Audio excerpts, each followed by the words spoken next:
Brasil. Com seus arranha-céus imponentes e praias mundialmente famosas, muitos viajam em busca desses destinos populares, mas muitos não se dão conta da história que se desenrolou neste país. Depois da beleza, veio o medo. Em 1964, os militares tomaram o governo do Brasil. Por mais de 20 anos, o país viveu com regras duras, censura e silêncio. As pessoas não podiam falar o que pensavam. Se falassem, podiam ser presas, ou pior. A vida ficou difícil. As pessoas tinham medo o tempo todo. Não dava para confiar em todo mundo. Até em casa, era preciso tomar cuidado com o que falava. Mas, mesmo assim, as pessoas precisavam se expressar. E a música virou uma forma de fazer isso.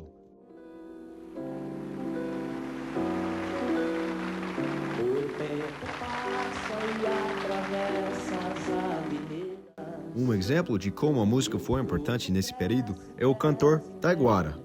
Ele foi um dos artistas mais censurados durante a ditadura militar no Brasil.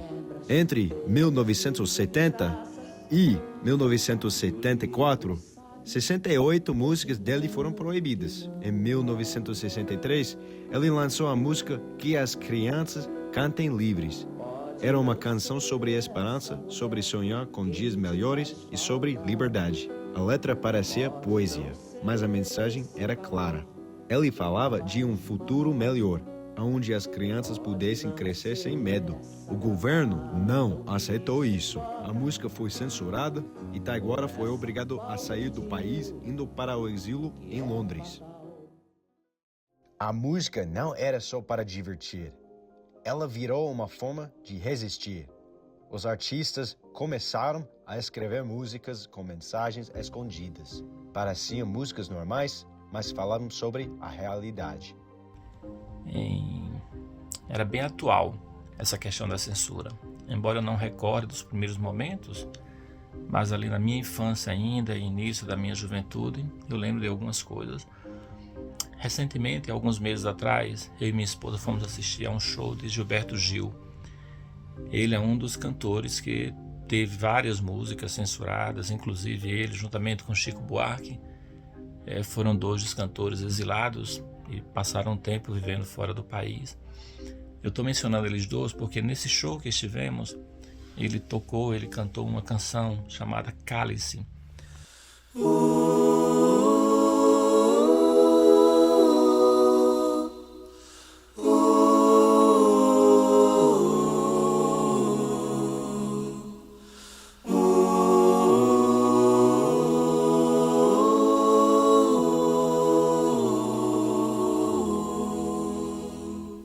Pai, afasta de mim esse cálice.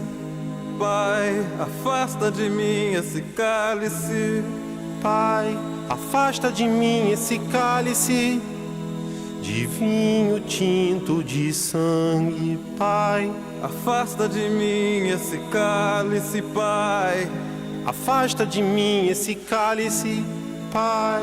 Afasta de mim esse cálice de vinho tinto de sangue.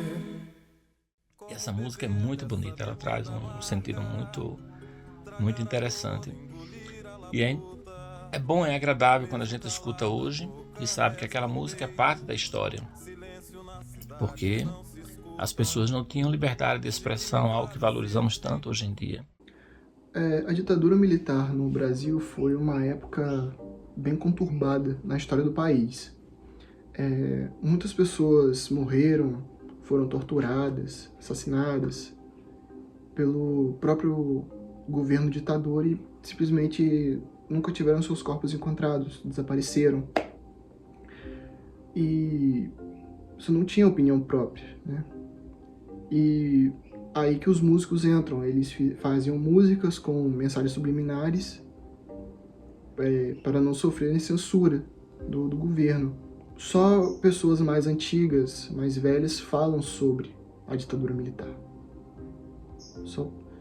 E Os jovens hoje em dia conhecem, sabem o que foi a ditadura, mas não comentam sobre. Você não vê muitos jovens falando sobre a ditadura militar. Então, a minha geração no Brasil cresceu ouvindo sobre censura. Na realidade, na minha infância, eu ainda via os efeitos da censura, né? Tinha uma tarja em alguns programas falando sobre a faixa etária e etc. Muitas produções artísticas no Brasil, elas foram censuradas durante o período dos governos militares. É uma história engraçada. Uma vez, ele submeteu algumas músicas à censura com um pseudônimo, com outro nome. E essas músicas, elas foram aprovadas, né? Mesmo sendo músicas que teriam palavras ou conteúdos que anteriormente em outras obras dele tinham sido canceladas. Mas que bom que hoje não é assim. Essas obras de arte hoje, elas continuam válidas. E um aprendizado que pelo menos muitos tiraram disso é que as ditaduras cedo ou tarde elas passam. Mas as obras de arte sobre esses momentos, elas ficam. E, às vezes, elas nos ensinam para o resto da vida como lidar com isso. Eu acredito que a música, ela também faz parte da cultura. Por mais que o meu país é um país muito grande, então é uma maneira para me conectar e me manter conectado com a minha cultura da onde eu nasci. Existem diversos tipos de músicas, mas essas músicas mais voltadas com as letras, quando eu era jovem e eu escutava, eu nunca prestava atenção nas letras. Então, os meus pais, ao invés de me explicar o que estava sendo falado, eles só falavam, não escuta essa música. Voltando a ouvir as músicas, por isso que meu pai falava para eu não ouvir essa música. Porque muitas vezes não é somente sobre política, era muito também sexualizada a música, né? Meu ponto de vista, tá? Nesse período destacou, sei lá, o Chico Buarque de Holanda, Caetano Veloso, Gilberto Gil, né? Como cantores expressivos ali, com músicas expressivas. Teve outros cantores que tivemos também ali, mas, assim, foi um movimento que surgiu e não, assim, perdeu um pouco seu foco no passado decorrer do tempo. Temos agora também hoje, apareceu o sertanejo, o pagode, tivemos alguns rap no passado também que falavam de protestavam. Hoje em dia, infelizmente, o funk e o rap no Brasil é uma negação, é muito, muito ruim de ouvir. Mas no passado tinha uma letra, tinha um certo propósito. Hoje não tem mais, né? Infelizmente. Hoje, a história se repete de outra forma. Na época da ditadura, o governo não gostava de certas músicas. Muitas foram proibidas. Mesmo com medo, os artistas continuavam cantando. Hoje, não existe a mesma censura oficial, mas ainda há conflito. Hoje, infelizmente hoje, tem música boa? Tem música boa. Só que, no meu ver e no meu gosto, são músicas que não refletem muito a nossa realidade. É música que denigra a imagem da mulher, do homem, do casamento, da família. Parece que tudo em volta de traição, de sofrência, sabe? Eu acho que não é por aí. Bom, e hoje em dia, temos cantores como Gabriel Pensador, né? Edson Gomes, que fala sobre a atual situação no Brasil, né? Criticam o governo e expõem tudo que tem que ser dito, né? Basta a pessoa querer escutar a música e prestar atenção na letra, não só escutar, só por escutar a música, entende? Eles falam muito criticam muito o governo brasileiro e, né, conscientizam as pessoas sobre tudo o que ocorre na situação atual do Brasil, né? Particularmente eu escuto Edson Gomes e ele tem muitas mensagens criticando a violência policial e tudo que ocorre no Brasil. Muitas pessoas não concordam com o governo e mostram isso na música. Algumas criticam os políticos, outras falam de violência e sexo. Nas favelas, a vida é difícil. Há confronto entre a polícia e a população. Muitas vezes isso vira uma guerra. Assim como antes, a música continua sendo uma forma de falar e protestar. O tempo mudou, mas a tensão entre o governo e o povo ainda existe. Bom, e as facções criminosas no Rio de Janeiro, São Paulo, Bahia, eles gravam músicas, contratam MCs e DJs, eles gravam músicas com letras enaltecendo a sua facção criminosa, membros dela e denegrindo a imagem da polícia e também desmoralizando rivais, né? E isso causa um sentimento de revolta nos policiais e também nas outras facções criminosas.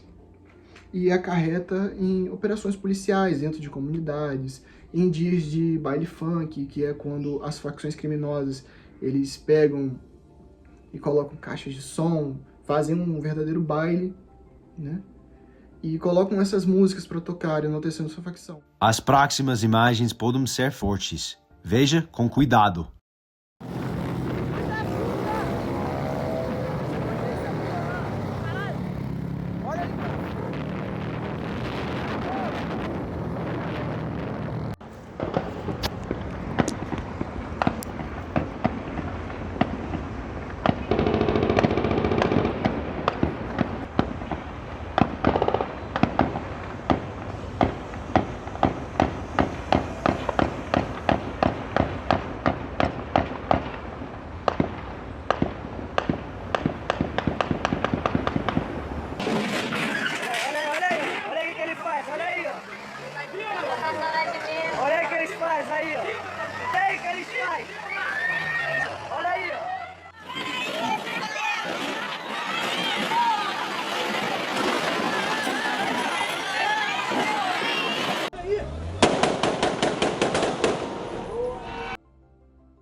Na época da ditadura, o governo censurava músicas.